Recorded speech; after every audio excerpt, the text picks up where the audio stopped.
So our dogs are thinking, feeling creatures. They're kind of similar to us. So if they're resting or playing or wandering around, they're thinking doggy thoughts. They're not thinking working thoughts. They're not thinking focusing thoughts, right?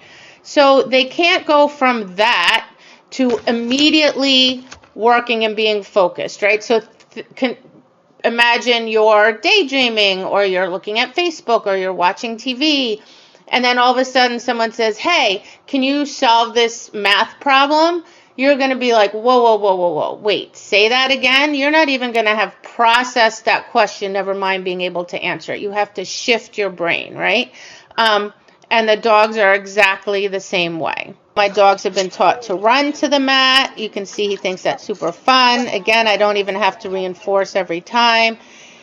He knows to put his back feet on it. He thinks that's super fun. And he'll back up, he'll get on the mat in a down, a sit, and a stand. So again, your dog doesn't have to do these behaviors with a prop, but make sure that whatever behaviors you're going to use with the prop, the dog loves, the dog's super solid with them before putting it into your warm-up routine. I celebrate, I jackpot, I take the win, and I leave. The dog made some progress within that session.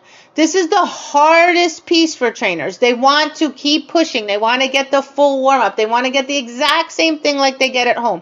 You're not going to get it initially. And if you push too hard, you're going to put the dog into a hole, and then it's going to be a bad experience for both of you, and you're not going to accomplish anything productive, right? Plan on only getting a few behaviors. If you get more, or if they acclimate and they can warm up right away on the first try, then that's a bonus, okay?